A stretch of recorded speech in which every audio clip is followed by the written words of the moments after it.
দেখো বন্ধুরা, আজকের নতুন রেসিপি নিয়েছি লোটে মাছের রেসিপি। ভুন্না বানাবো লোটে মাছে। দেখো, পেঁয়াজ কেটে নিয়েছি, আদা রসুন লঙ্কা বেটে নিয়েছি, কড়াইতে তেলও গরম করতে দিয়েছি। পেঁয়াজগুলো তেলের মধ্যে দিয়ে দিলাম, দিয়ে একটু ভেজে নেবো, নাড়িয়ে ভালো করে নাড়িয়ে লাল লাল করে পেঁয়াজটা ভাজতে হবে। আর আমার ক্যামেরাটা যেহেতু একা ধরি, ওই জন্য সে একটু সাইড হয়ে যায়। আর এই দেখো, লোটে মাছের নুন হলুদ মাখিয়ে নিলাম, মাখিয়ে নিয়ে আর এদিকে হচ্ছে লঙ্কা আদা রসুন জিরে বেটে নিয়েছি। দেখো, পেঁয়াজগুলো লাল লাল হয়ে গেছে। এবার কড়াইয়ের মধ্যে আদা রসুন বাটাটা দিয়ে দেবো, লঙ্কা বাটাটা দিয়ে দিলাম, দিয়ে ভালো করে কষাতে হবে।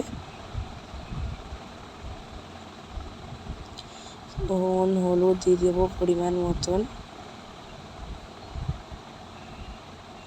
দিয়ে ভালো করে নাড়িয়ে নিয়েছি। নাড়িয়ে দেখো তেল ছেড়ে দিয়েছে অনেকটা।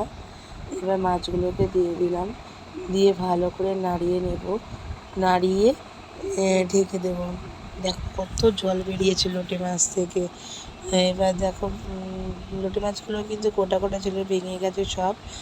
আর এবার দেখো, জল যতক্ষণ না শুকাবে ততক্ষণ নাড়িয়ে চাড়িয়ে ওটাকে মানে রান্না করতে হবে। দেখো এখানে ভালো করে, দেখো জল এখনও রয়েছে, আরও শুকনো শুকনো করতে হবে। যত শুকনো শুকনো করবে মাছটা খেতে তত টেস্ট হবে। কয়েকটা কাঁচা লঙ্কা ওপর দিয়ে দিয়েছিলাম। এবার ধনে পাতা কুচি দিয়ে দেবো ওপর থেকে, দিয়ে ভালো করে নাড়িয়ে চাড়িয়ে নামিয়ে নেবো। দেখো হয়ে গেছে আমার লোটে মাছ। কেমন লাগলো পুরো রেসিপিটা? ভালো লাগলে লাইক কমেন্ট শেয়ার করে দিও। আশা করি তোমাদের এই ছোট্ট ভিডিওটি ভালো লেগেছে। টাটা।